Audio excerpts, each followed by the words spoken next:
finally, now that I've written the list, I've set the first two slides, the slides for the first two lectures are on the CTEQ page. Put all of them on my web page in Durham. And the last one will go on the CTEQ page once those in the US catch up with the time zones. So, this is the third lecture on event generators. So what I'm going to want to do today is, in the last two lectures, okay, we started the first lecture by looking at the basic mathematical techniques behind the event generators. There's different bits we split the event generator up into the calculation of the matrix elements. The last lecture we went on and looked at interpretive aspects of the simulation, so the bits where we were making approximations, but it was a genuine theoretical calculation. We made some approximations and got some results, and we can do a better job and can make better approximations. Today we're mainly going to be concentrating on the bits of the simulations that are more modelling. Okay, so these are not things that we can calculate from first principles, and we have to resort to some phenomenological model of what's going on in both the hybridization and the underlying event. Okay? So in terms of this picture I showed at the beginning of the first lecture, we've looked at the hard process, we've looked at the determinative QCD radiation. Today we're going to go on and look at these pieces, things like multiple determinative scattering to model the underlying event, the transition of the quarks to the gluons of the determinative calculation into the hadrons that we actually see inside the detector, soft models of the underlying event, and finally I will just briefly mention a few words on the decay of the unstable hadrons. Okay, so what different, we're now at the point where we're not dealing with different approximations, we're dealing with different models. Okay, so for hybridization there's essentially three models that are commonly used. There's the original independent fragmentation model of Feynman and Field, which goes back to the late 70s. There's the Lund string model, which is slightly related but still around that time period. There's the cluster model used inside Herwig. And these are different models based on different ideas. And I'll discuss these different models and give you some idea of where they work and where they don't work, and look at some of the particularly E+E- experimental data compared to these models. Then we'll go on and discuss the models of the underlying event, and essentially there's two classes of models. There's models based on some sort of modelling of soft physics, and then there's models based on multiple determinative scattering. And I'll set some conclusions at the end. Okay. So, we've done the part on shower. We're left with quarks and gluons at some low energy scale of order of GeV. Okay? Now that's not what you're going to see in the detector, and therefore we need to transform the quarks and gluons that we've got at the end of this determinative calculation and how they bind to form the hadrons that are actually going to interact with the detector. Now, we can't calculate that from first principles, right? Not even the lattice QCD people can calculate anything like what we need to know and understand to describe this process, and therefore we can't do a theoretical calculation. We've got to rely on some phenomenological model. Okay? And there are a number of different phenomenological models which vary in their theoretical sophistication. So there's the original independent fragmentation model, and then the Lund string and cluster models are based on at least more physical ideas inside them. Okay, so the independent fragmentation model. This is probably the simplest model you could come up with, and it's based on relatively simple ideas. So we're left with quarks at the end of the calculation, Poinnot shower. So we have an algorithm that has some fragmentation function in it that's fit to data. And the fragmentation function describes how much of the momentum of the quark is given to a hadron and a new lower energy quark in just some splitting of the quark into a softer quark and a hadron. Okay? So it's entirely phenomenological. It's just some guess for what the fragmentation function is here. If you parameterize the data, you fit it, and you get a good agreement with the data. Get some transverse momentum with respect to the direction of the original quark, which you just assume is Gaussian in some form. Then at the end of this, if you keep doing this splitting of quark to a softer quark and a hadron, you're going to be left with quarks at the end and anti-quarks if this was an anti-quark splitting, and they have to be connected up at the end in some way to neutralize the colour. Okay. So hopefully, even me just saying those words about this model, I haven't described it in any great detail, will give you the sense that this really is a fairly ad hoc phenomenological model. Okay? It does something that will give you hadrons. However, there's no real deep physical insight got into this model. Okay? It has a lot of problems. Okay? It strongly depends upon the frame in which you do the calculation. Well, a lot of algorithms in what we call event generators depend on the frame, but it's particularly severe here. There's no obvious relation to the determinant of physics. It's very ad hoc. The sort of killer argument that theorists often have, it's not infrared safe. If you have a very soft core, what do you do with it? We haven't put in any physical insight, right? There's no physical insight done in here of what we expect to happen in the confinement process. I haven't said anything that says I have a physical idea confinement behaves like this, right? And particularly when it's compared with data that gives the wrong energy dependence. So I'll show some results for that, but nobody now should basically be using the independent fragmentation model. Okay, so that's the first guess at the model. It's very ad hoc, there's not a lot of physics got into it, so you want to think of something that might be better. And in order to do that, you're modelling it, so you've got to have some idea of what the physics that you're interested in is going to say. So we always go back to things that we understand. So suppose we want to consider the force between a quark and an antiquark. That's the obvious thing to consider. Let's not worry about the complication of pyrons. Let's suppose we're dealing with mesons. We want to look at the force between a quark and an antiquark. Well, what do we know? We know that if we look at it at short distances, QCD is an asymptotically free theory, at short distances, the force between them should look like the force between an electron-positron pair in QED. Okay, we should get the standard force lines that we all drew as undergraduates. Okay. However, we know that QCD is confining, and we know that at long distances, the self-interaction of the gluons is going to be that the force lines don't look, field lines don't look like this, that they're going to be confined into something that looks more like this. And we believe there's something like a linear potential at long distances between, say, a green quark and a green antiquark that's going to give rise to confinement. So, long distances we expect it to look something like this, and we expect a linear potential. Okay? And that's the first sort of idea that you can then latch onto and try and come with a model of what might happen. Okay? We want some model that at long distances is going to give something that looks like this. The field lines are going to be confined like this sort of flux tube or string, and we're going to have a linear potential. And it's basic, that is the basic idea behind the little string model. Okay? We put some physics in. So the QCD field lines seem to compress like a string. So we'll come up with a model that models the interaction between a quark and an antiquark as a string. Okay? So we suppose we've got some linear confinement. It's got some string tension so that the force varies with distance approximately constantly, with some constant. The string tension kappa, which is of order 1 GeV per Fermi.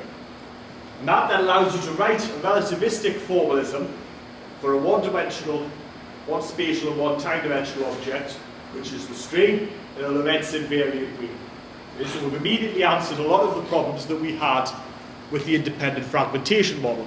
Right? I've put in some physics that I think has some relevance with confinement. I have a formalism that's not going to depend on the frame, it's immense invariant, and there's some actual physics insight got into what this model looks like. So let's just look at some ideas behind that. So here is an example from a quenched lattice QCD calculation of the potential between a quark and an antiquark. This varies with distance.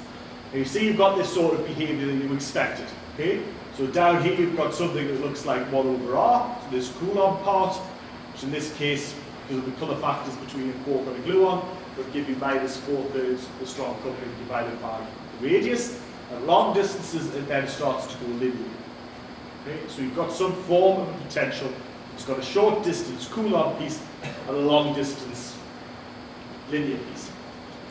Now, we then need to think about what we do about the Coulomb piece. Okay? So that would be harder to handle. If we just have a linear potential, then that's going to be easier to work out what's going to happen. And if we think about it, what we do know is we know that the Coulomb piece is going to be responsible for things that we observe, right? So if we could write potentials like this and use them to try and describe the spectrum of the Charmonian and Upsilon systems, right? And they work quite well there. But we can think that the Coulomb piece is a short distance piece. It's not going to be relevant really for the production of hadrons.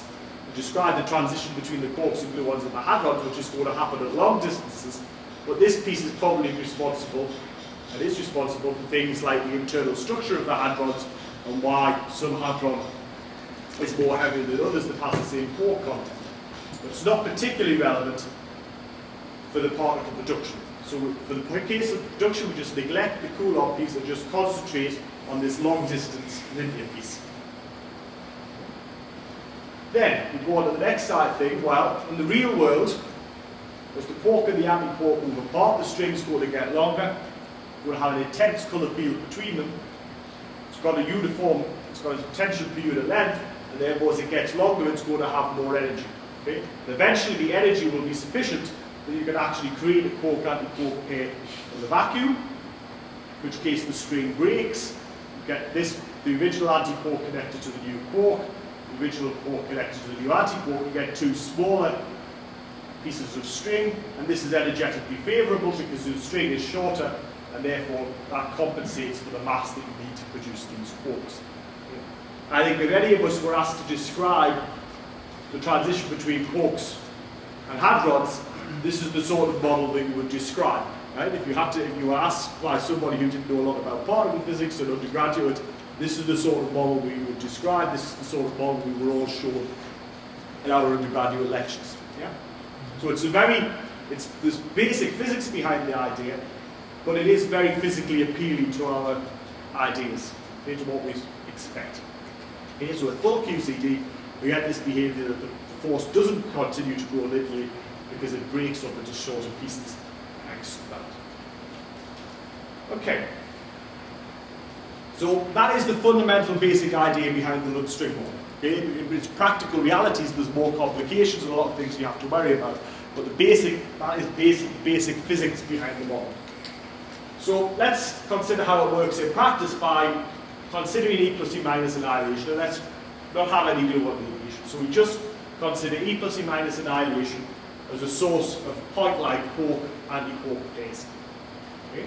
There's going to be an intense, strong field, right? Colour field between them. So what happens in that intense colour field? We need to model somehow the production of quarks and anti-quarks in that field.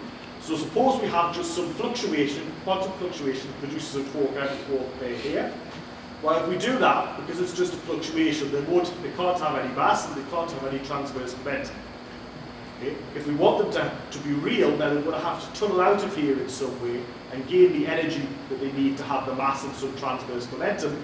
And the only way they can do that is by tunneling some small distance d, such that the distance that they've tunneled out here is sufficient to compensate the energy that you've lost from the string to compensate for the energy you need to have the mass of these new quark anti-quarks and their transverse momentum. Okay. So the simplest way to describe this is then just to have a probability for the quark anti-quark pair tunneling in the intense field of the string to be the exponential of minus, well, we'll go through mass in more detail, you need a factor of pi, but just the transverse mass divided by the string tension, which gives you the transverse momentum squared, and then the mass. Okay? So that gives you this sort of form that we have here. Just to square off it here. So that allows us to describe the probability that we produce a quark anti-quark pair at some point along the string. Okay? So that essentially gives us everything that we need to go away and work out what happens.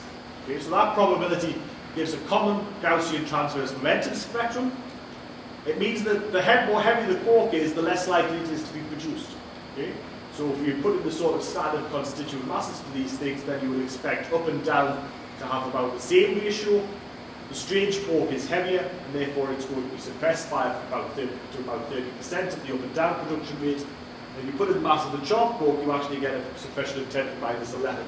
So all the charmed quarks in these event generators tend to produce perturbatively rather than non-perturbatively. So that's fine for mesons, right? I have some string, it moves apart, quark anti-quark pairs popped in the vacuum, and I'm left with smaller, low-mass systems of quarks and anti-quarks that are going to be the mesons. The problem then is it doesn't produce any baryons, so you've got to have some model of baryon production.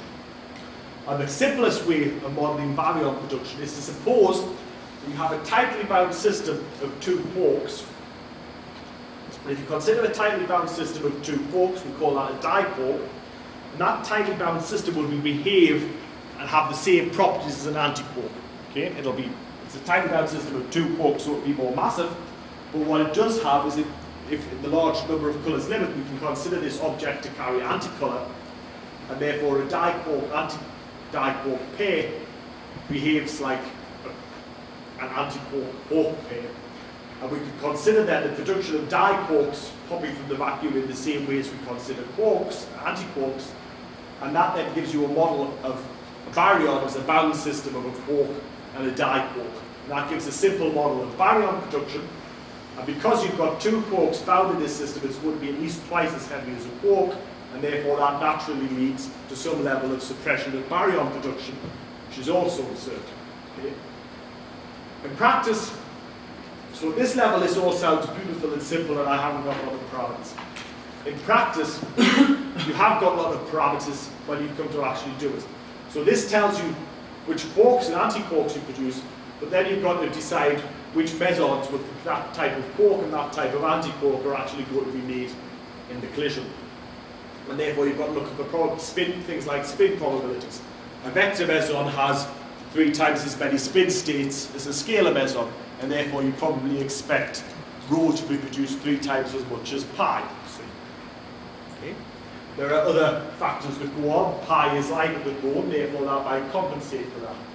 For things like etas and eta primes, you've got to vary about the composition of the hadronic wave functions, you've got to vary about the masses of the phase space.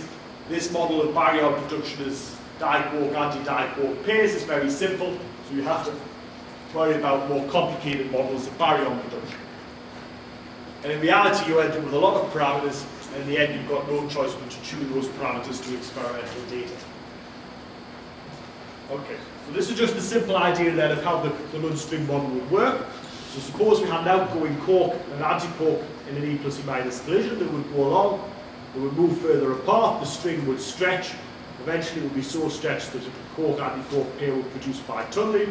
That would shorten the length of the string, so we've got a short length of string here, a short length of string here. We might produce another quark-antiquark pair here, another one here, as the strings get stretched again, and then eventually you'll get this sort of yo-yo motion where you just produce the final state meson and it oscillates back and forwards as the string getting stretched and then yo-yoing back to where it came. Okay? And you get various different mesons with different masses, and the area of these boxes is then proportional to the mass of the meson. Okay? But this does give you gives you a relatively simple but a very powerful picture of hadron production. In practice, there are things that need to go in. You need a fragmentation function which describes how much fraction of the original momentum is held by the individual hadrons. And the Lund string model, that's various properties of the model determine what that's got to look like. It's got to be Lorentz invariant. These string breakings by the production of quark-antiquark pairs are actually acausal. You don't want the order they're done in to affect the result, and that leads to this symmetric Lund fragmentation model. Okay? With chance parameters as such parameters A and B which are tuned to data, and the transverse mass of the quark. So the quark mass is going to be tuned in the parameter of the model. So that's fine for meson production. For baryon production in the Lund model, there's been a lot of work over the years to try and produce better improvements to this simple diquark, anti-diquark picture I showed at the beginning. And essentially, regardless of which model you have of hadronization, baryon production is often a problem. Okay, so these earliest approaches had diquark, anti-diquark pairs. Later in the string model, they went to a different sort of idea, so they went to this junction idea of baryons. So instead of having a diquark bound with one colour line to a quark, what they went to was 3 quarks bound to with colour lines all bound to some common junction. And then at least in the limit that one of these bits of string becomes a lot longer than the others, then this goes back to this sort of diquark quark picture, and that this would be the diquark here, and you would have the quark away at longer distances. Okay? And then they went to more sophisticated models of baryon production. So in the slides I've shown you so far, we've produced a quark and antiquark in the colour field of the string, and we assumed that the quark and anti-quark had the same colour as the original quark and anti-quark, and therefore both formed into colour singlet mesons. You can imagine instead that instead of popping one quark anti-quark pair from the vacuum, you pop two, and that they have different colours to the original system, and they can then form this sort of system. And then that's obviously a much rarer process. You've got to form two of these, they've got to have different colours, and that naturally leads you to some baryon suppression. And in the end, it tends to give you a lot more adjustable parameters for each type of dye quark that you can possibly produce. Okay? So, what I was saying was fine for just having a quark and an anti-quark story. What happens if I have a gluon? Well, in the string model, the gluon just gives a kink in the string. So here's a 3-jet event. Okay, we've got a red quark and a blue anti-quark, and a red anti-blue gluon, and then the string just stretches along the direction of the gluon, and it would break into quark anti-quark pairs here along the direction of the gluon, just like we saw before, and here as well. And then that would actually describe that, and you would get a kink carrying energy and momentum from the gluon. And then that actually gives rise to something called the string effect, which has been observed, which is if you look at this system, whereabouts do you expect the where would I expect the hadrons to be produced in this system? All right, let's say we've got 3 regions. We've got one region here, and one here. Which region's going to have the fewest hadrons? Right, the region at the bottom is going to have a lot fewer hadrons because there's no colour flow along here, and therefore there's no string along here. And that's actually an observed effect in E plus E minus to 3 jet events, that most of the hadrons are produced between the 3 jets like this, and there's a region of less hadron production along here. And in the string model, that can be given by the string, and in an angular order of the Parton shower, it's given by turbic properties of the Parton shower. So the Lund string model has no new parameters for gluon jets, and in reality there are actually very few parameters describing the energy momentum structure. There are a lot more to describe the flavor structure. Okay, so I think it's fair to say, as somebody who doesn't work on the string model, and is in the rival belief on these things, the string model is strongly physically motivated, and it is, at an intuitive level, it corresponds with our sort of naive, intuitive feeling of what we expect from a hadronization model as physicists. It's very successful in fitting the data. It's universal. Both this and the cluster model will come next to universal, so that after fitting to E plus E minus data, there's little you can do to tune into other data. However, there are a lot of free parameters, particularly for the flavor sector, and as somebody who works on Herwig, I would say that the one big thing with the string is it washes out a lot of perturbative information. Okay, so a lot of the perturbative structure you develop with the Parton shower can be washed out with the string. And therefore, the motivation of the Herwig cluster hadronization model we'll come on next was, is it possible to get by with a model that's simpler? So, for the string model, we started with the idea of confinement, and then we looked at what happened, we thought what we thought the potential would be like, and we ended up with a relativistic string. The cluster model is based on the idea of something called pre-confinement. And this is the idea that, well, if we're doing an angular order Parton shower, I've got to keep track of the colours all the way through to keep track of what the angles for the Parton shower should be. If I do that, at the end of the Parton shower, I'm left with the gluons. I can non-perturbatively split the gluons into quark-anti-quark pairs. And if I do that, each quark in the event has a unique colour flow that connects it to an anti-quark. Okay?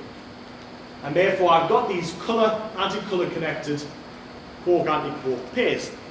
And that's got some naive physical compelling interpretation to us as well. Right? Quark-anti-quark pair in a colour singlet state, we know what that is, it's a meson. Okay? So it's tempting to think, well, perhaps the properties of these clusters that we produce at the end of the Parton shower have something to do with the mesons. So you go away, you plot the mass spectrum of that, and you find the mass spectrum of these clusters have some nice properties. And this is the property of colour-free confinement. So this is a plot of the mass spectrum of the clusters coming out of Herwig for energies between 170 and about 5 GeV and about 5 TeV. And you see that the spectrum has universal shape. It picks peaks in water, the cutoff that we use in the shower of water, 1 GeV. Okay, it dies off very quickly. So we can naturally think that these clusters that come out as a natural property at the end of the part-on shower inside an angular ordered approach have some sort of connection with the mesons. Okay, they're going to be higher in mass.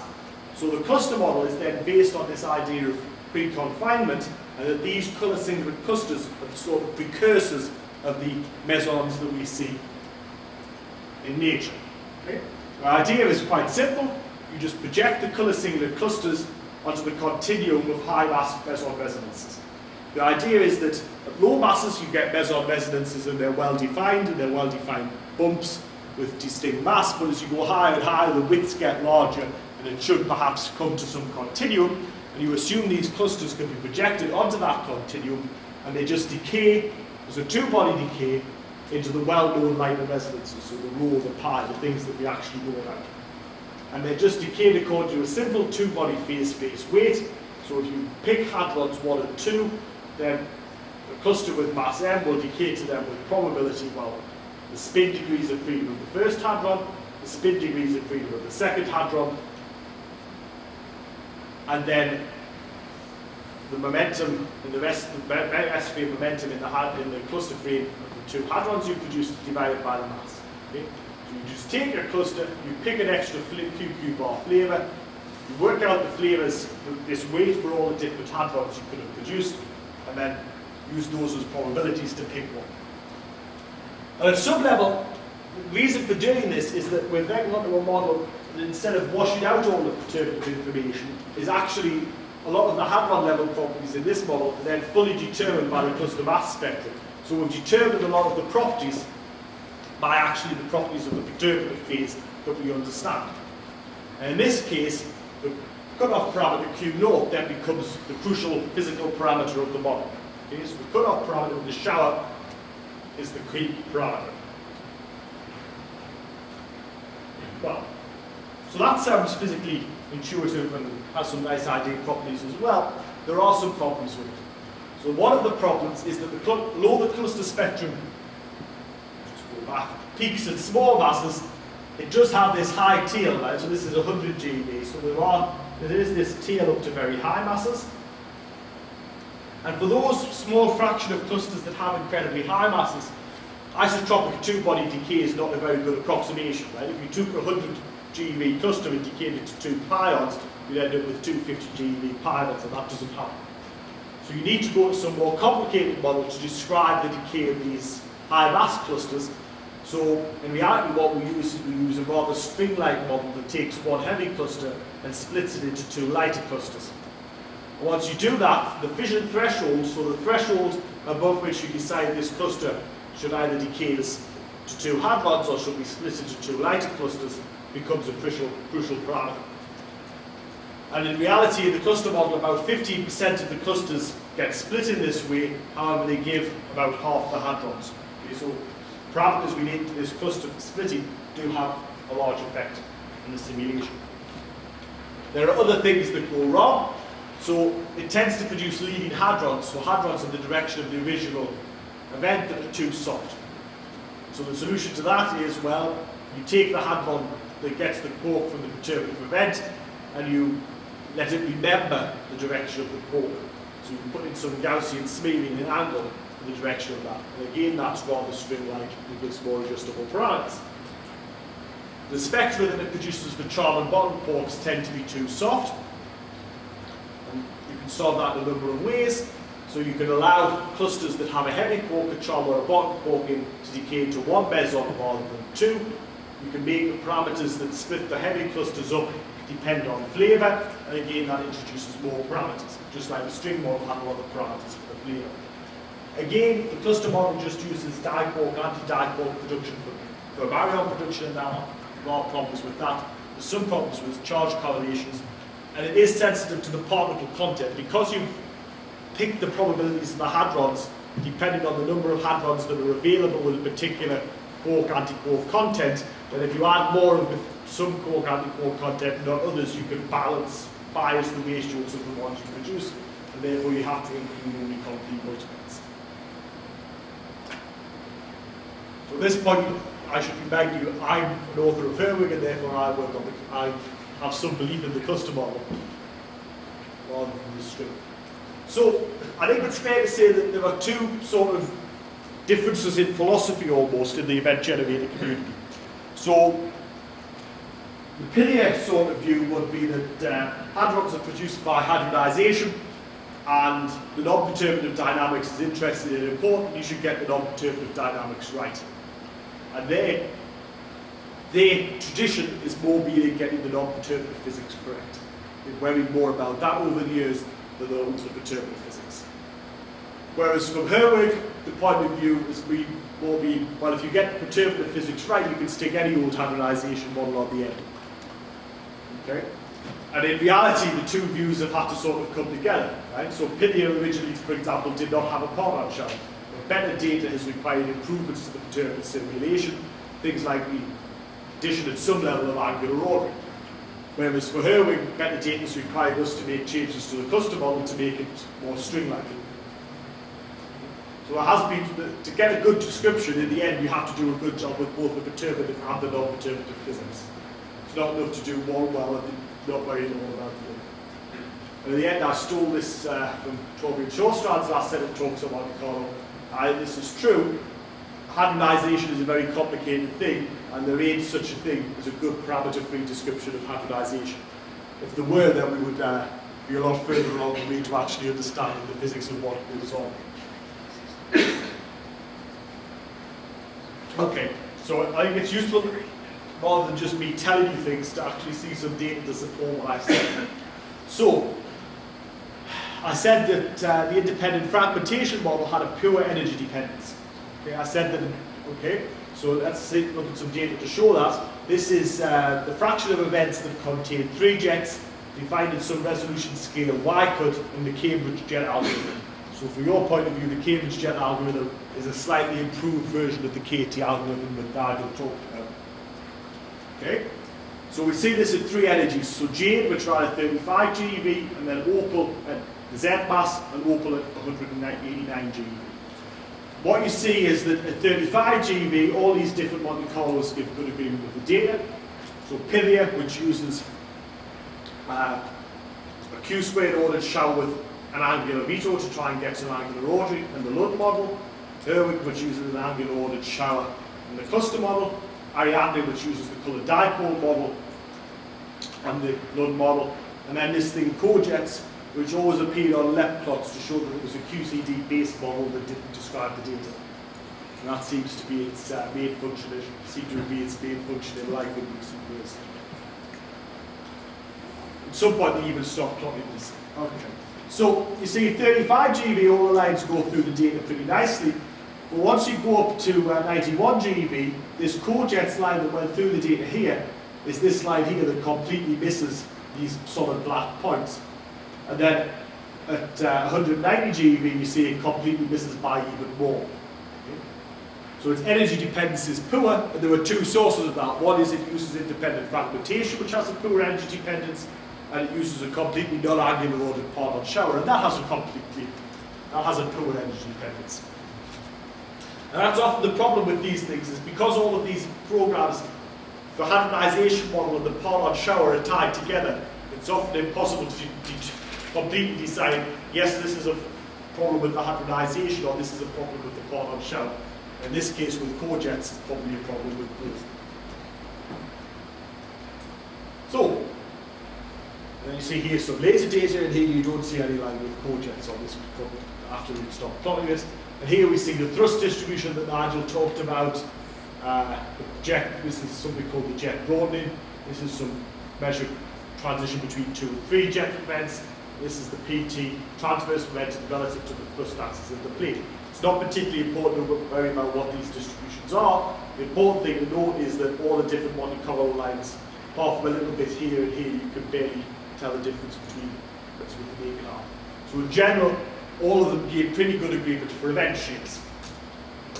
The other thing you can plot is something called identified particle spectrum. So here what you do is you identify some hadron, and here, for example, an eta, and you plot the energy of that particle divided by the beam energy, and then you plot the distribution. Okay, so here's the eta, And you see Herwig feels this falling low here in the high end. Here's the eta prime. See again some slight problems. Here's the neutral kaon. Okay, so those are hadron, those are mesons, and it doesn't do too badly. This is always the problem in event generators. This problem is the production of this thing, the lambda. And the problem is the lambda decays to a proton and a charged pion, and therefore it's incredibly easy to measure the distribution of this thing experimentally. Therefore the errors are always small, which makes it harder to fit. But this is a baryon, and in this case there were improvements made after this to Herwig. There were some problems here with baryon production. And here there was a version of JetSep before they made some modifications as well, and it had problems as well. So baryon production is often a problem in these programs. And there's another plot of baryon production we probably call it U. So I just showed those to support some statement about what I've called the facts question mark. This is my opinion in some level. But I think it's fairly clear that independent fragmentation doesn't describe the data. It has particular problems with energy dependence. Particularly given we're going to go to the LHC, and we've got a big jump in energy, that would be a problem. In general, the other event generators that have some level of colour coherence or not completely silly hadronization model give good agreement for event generators. In Herwig, there are less parameters. Herwig has a lot of parameters that control the space-time structure of the event, whereas Pythia has few, and we have very few parameters controlling the flavor structure of the event, whereas Pythia has a lot. And therefore, for Herwig, it's hard to get the flavor composition right. It tends to be worse for these identified particle spectrum. And often, regardless of which model you're using, baryon production would be a problem. Okay, so that were the different hadronization models that we used, and that's, if we were doing E plus E minus collisions, that's the only bit of non-perturbative physics we need to worry about. For hadron collisions, we have another piece of non-perturbative physics we need to worry about, which is the underlying event. So, proton is not a point-light object, it's extended, it's got some size. So after we've taken apart, let's say this one and this one from each hadron, and they've interacted, we're still left with some collection of partons after that. Okay, so we've got some remnants of the beam, and these remnants are going to interact in some way. And you've got to somehow model that interaction, and that's going to give rise to what's commonly called the underlying event. And then there's the related concept of the minimum bias event, where you don't really have a hard collision, and you just have to consider what happens when the two protons interact, and often the modeling of the two is tied together. And essentially, there's two types of model that people use to try and describe this. There's a non-perturbative type of model, which says, well, soft part-on-part scattering using some soft model. The cross-section for that's very large, and therefore the remnants will always undergo some sort of soft low-energy collision that can be described by some soft model. Okay? On the other side, there's some sort of view on perturbative, that if a perturbative view, well, part-on-part cross-section grows as the transverse momentum gets very small. Therefore, there's actually a huge perturbative cross-section at low transverse momentum, and that's actually going to dominate this soft non-perturbative piece. And we can actually use some, there's going to be some modeling involved, but a more perturbatively based model. And essentially, all the models of the underlying event nowadays fall into one of these two categories. So, before we start talking about the underlying event, we need to consider what we mean by the underlying event. And not everybody means the same thing. So I will say what I mean by the underlying event, and other people may say other things. But the key thing to realise is that by describing something as saying this bit's related to the hard collision and this bit's related to the underlying event, I'm making some model-dependent statement. And if I had a different model, I might move some of the physics that I say belongs to the underlying event into the hard process and vice versa. Okay? And the key thing here is that some of the things I would call part of the hard collision, others might call part of the underlying event.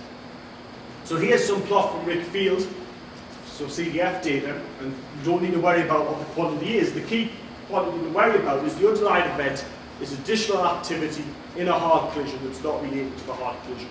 Well, Herwig and Pythia would say that there's also going to be additional hard things in the event that's related to the initial state radiation from the hard collision.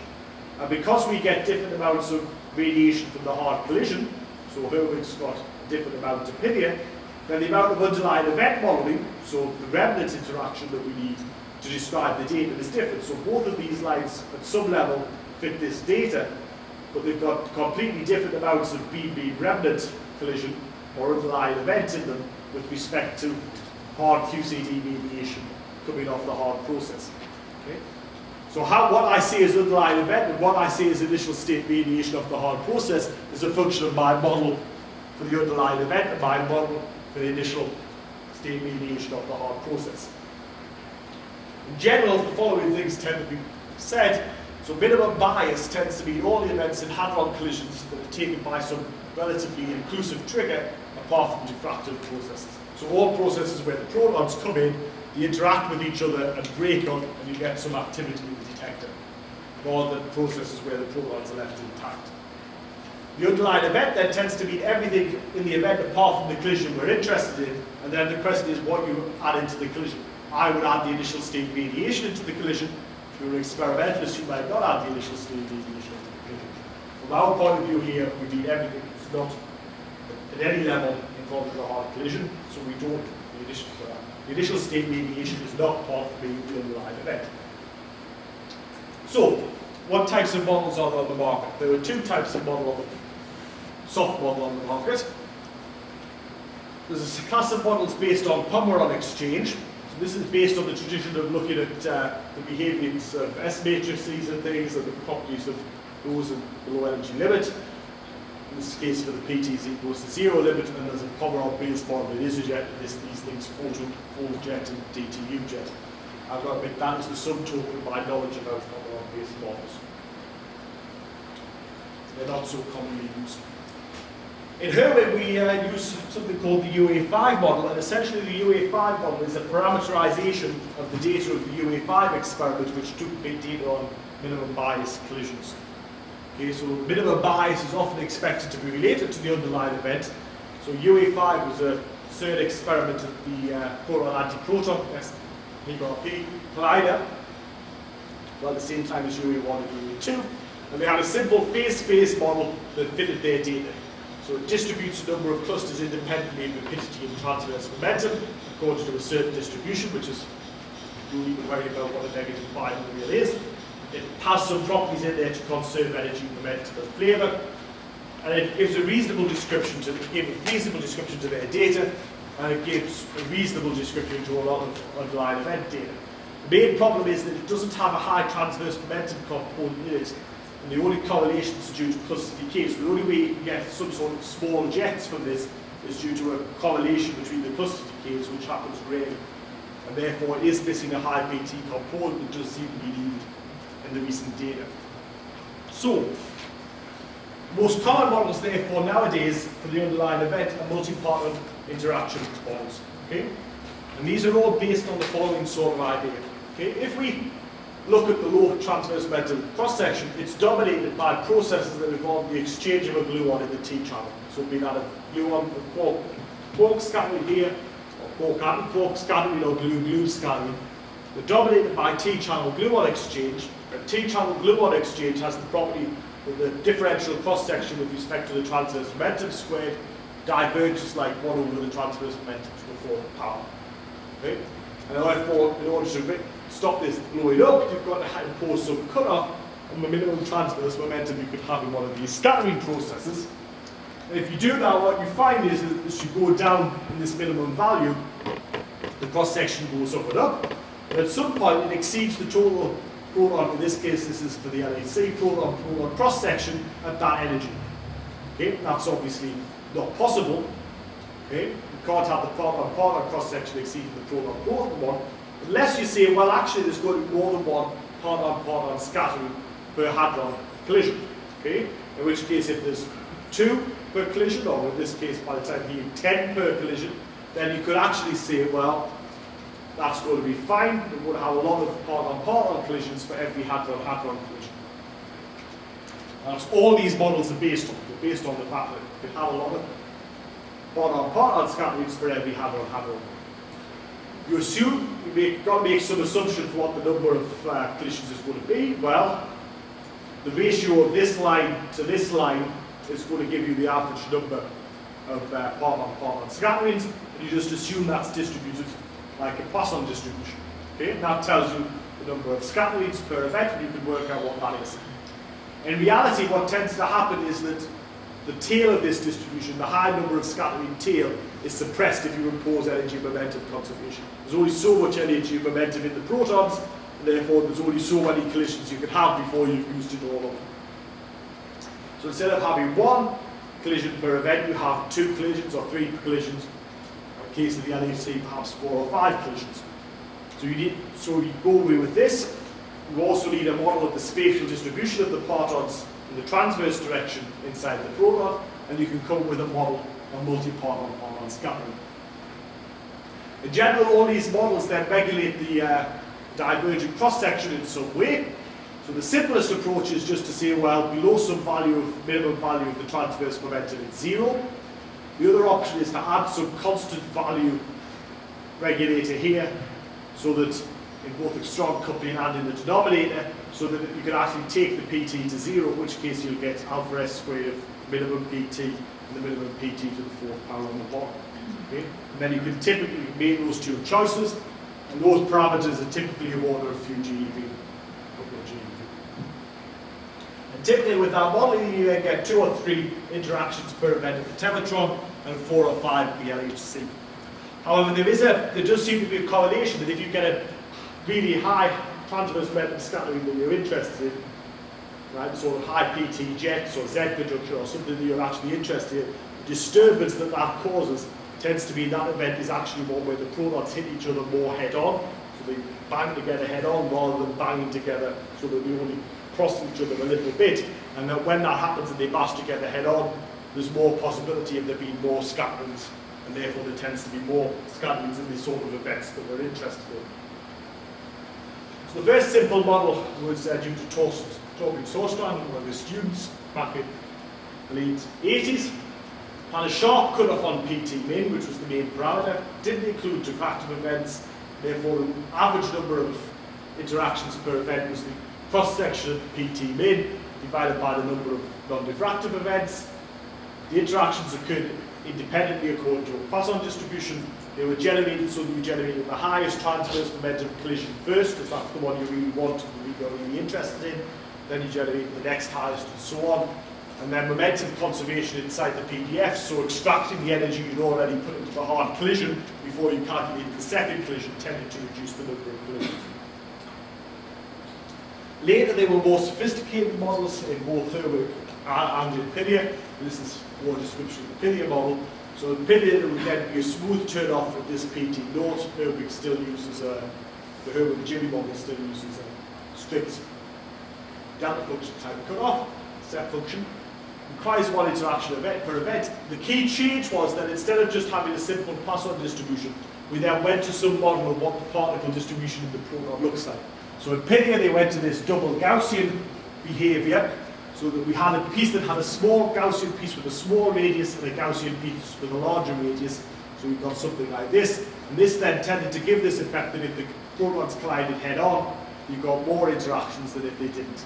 In Herwig, a similar sort of effect was obtained by, instead of using this, by using the electromagnetic form factor of the proton to give this distribution. The events are distributed in impact parameter, and you've got some distribution you've integrated over these massive distributions to give the impact parameter. But what it did tend to mean is that if they were a low impact parameter, so they hit head on, then you've got more interactions per event than if they were as high impact parameter where you just got one.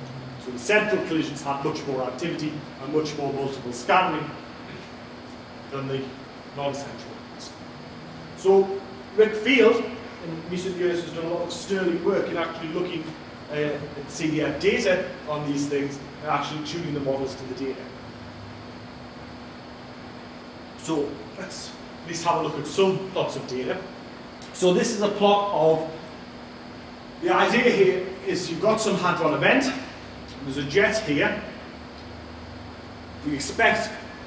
Normally we expect to get a 2-jet event, so there's probably a jet here as well. And therefore, we expect radiation here from the hard process, but if we look at 90 degrees to the direction of this jet, in this transverse region here, then we don't expect there to be a lot of radiation from the hard process in that transverse region. And in that transverse region, we expect that to be due to the underlying event in these secondary collisions. So you can go away and do that, and on the, you see which one's which, you barely read which one's which here. So on the top, we've got the Herwig soft model, this UA5 model, and it's got a piece here from the remnants from the underlying event modeling, and then a piece from the Bartman shower. It undershoots the data slightly here, and then this PIDIA model, it slightly overshoots the data here, but overshoots a bit out here. Okay, we then look at some more interesting things, and I think this is one of the more interesting plots that make sure. So here what we have is you've got a 2-jet event. One jet is here, and one jet is here. And you're looking at the number of charged particles as the function of the azimuthal direction of the detect. So you can clearly see there's a jet here, there's a lot of charged particles here. This jet is a bit broader, it's radiated a bit more. There's a lot of charged particles here, but there's still some charged particles in these transverse regions away from that. And here you can see that the PIDIA underlying event model that has this multiple scattering in it does a better job than this purely soft model in Herwig, which tends to undershoot the amount of particles in these transverse regions. The general thrust of this data has been that it seems that multi-parallel scattering really does exist, and that those models give a better disagreement with the experimental data in these purely soft models.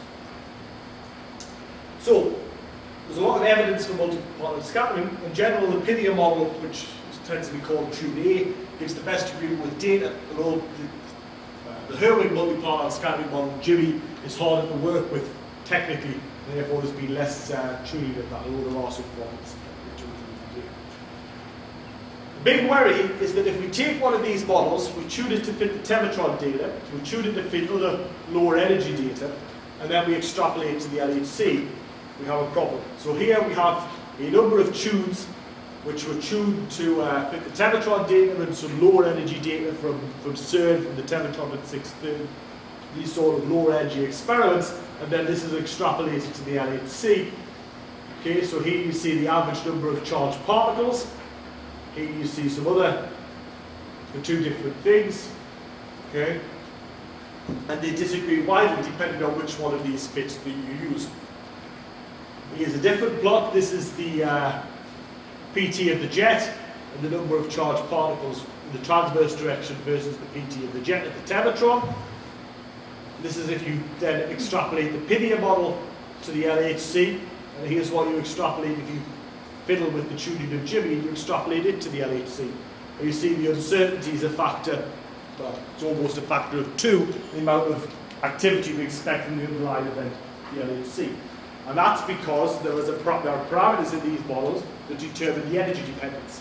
However, the lever arm we've got in energy at the moment is not sufficient to tell how they're going to extrapolate. So some of them extrapolate like the log of s squared, center of mass energy to the 4th power. Some of them extrapolate like the log of s. You can have other energy dependencies of these. Depending on which one you choose, it's not really constrained.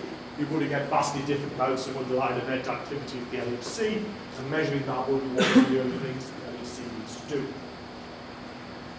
So, for the other things, I've talked about recent improvements and changes to the model. So recent changes to PIDIA have included, instead of having a shower that was ordered in virtuality, they went to a shower that was ordered in transverse momentum. But one of the reasons for that was they wanted to interleave the multiple scattering and the initial stage shower. They wanted to go to a model where you started at the high PT of the collision, you evolved the initial stage shower back, but in competition with the initial stage shower, you also had the probability that there was some lower transverse momentum scattering, and that competed with and was interleaved with it. So instead of doing the thing independently, it was all part of one grand thing that evolved down in PT from the hard scale down to very low scales. And that also changed the colour structure of the remnant. And they're having problems at the moment getting those to agree with data as well as the old model did. Which is often a problem in Monte Carlo event generating, is you make some, you think, wonderful theoretical improvement, and you find the agreement with the data, which is the ultimate arbiter, isn't quite so good. There was also work in Jimmy. One of the key problems with Jimmy was this hard cutoff on the transverse momentum. So instead of having this sort of softer cutoff that PIDIA did, we had this hard cutoff that below some transverse momentum there was no scattering. So Mike Seymour and one of his students, Ivan Morazan, worked on a model that instead of having a sharp cutoff at that value of PT, you had some soft component below that, and that which is the solid line again tended to give better agreement with this CDF data than the original model. Okay, so I've said something about underlying events. The final step of the event generation is then to decay the unstable hadrons. It's an unspectacular and ungrateful bit of it, but it is necessary. And this is actually most of the hadrons we produce are actually unstable, so this is where most of the ones you observe are produced. I just wanted to mention this to say there's a lot more to it than simply typing in the PDG. Okay? And if you ever catch what it was suggesting that's all we need to do for this, then you'll probably get an extreme reaction. So normally for this, though, we use dedicated programs with special attention to polarization effects, so things like EVT gen for big decays, tau for tau decays, and this thing PHOTOS to produce QCD radiation decays. So, having said all of that, where's the field going in the future? So, just like the experimental community, most of the theoretical community decided that we needed to go to C++. I think we're having many of the problems that the experiments found with C++. So for us, we needed to do that for a number of reasons. The code structures needed rewriting. In particular, a lot of the new ideas I described in the second half of my lecture, my second lecture on Tuesday, can't be included in the existing programs because the code structures need rewriting. And we've been told that experimentalists don't understand Fortran anymore. I don't know how true that is from the experimentalists sat in the audience, but I'm told that nobody understands Fortran anymore, which is very depressing, so these are one of the last things we do. Anyway, there are a number of programs under development for that. So there's this framework structure, the PEG, Herwig are rewriting in C++, Pillier are rewriting in C++, and there's this new event generator, Circle, which started entirely in C++. While it looks likely they won't be used for the early LHC data, a lot of the improvements that the experimentalists have asked for will only be made in the C++, and therefore eventually there's going to be no choice but to use them. Okay, so the outlook. So the last 5 years, 5-6 years in event generators really has been, I think, we had a great state of change. I think a lot of things I've said today and on Tuesday I wouldn't have said 5 years ago.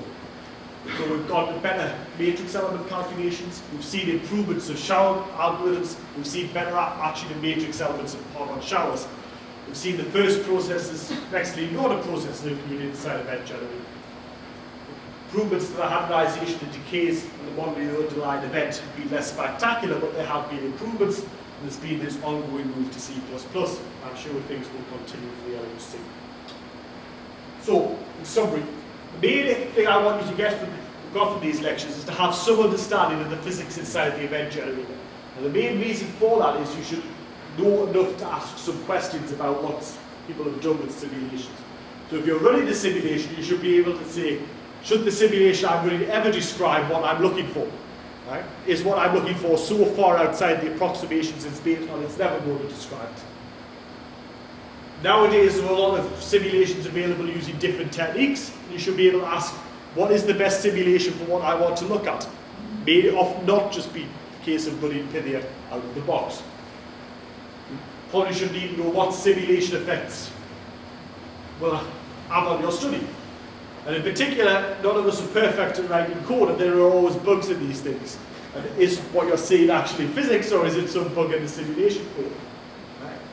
I have seen experimental measurements that really were claiming to have measured something, but in the end, really they measured something that were deficient because they hadn't understood what they were doing with the simulations. And instead of measuring the ratio of colour factors, they measured some property of the hadronization model. Theorists should always, when they see experimentalists present slides based on simulation, they should ask what simulations have been used to understand and make sure that they're convinced that what the experimentalists have done is legal. So finally, I stole a number of things from Torbjörn Sostrand, and I've seen those lectures on what we call it. I think this final slide that Torbjörn likes to show is particularly useful. So this is some quotes taken from Bjorken. So Monte Carlo has become the major means of visualization of detective phenomena and physics phenomena. Okay? It often happens that the simulations carry the authority of data itself. I have often seen people worrying because their data disagrees with Pythia, and worrying that they've got the data wrong rather than they might have something wrong with Pythia. Okay? They look like data and they feel like data. Okay? So if we do visualize these things, but we feared that there was a kind of terminal illness, that people just stayed passively in the street and wait for the truth to be delivered from one of these programs. And that was a very worrying tendency. So hopefully these lectures will help you think about what you're doing when you're running the event.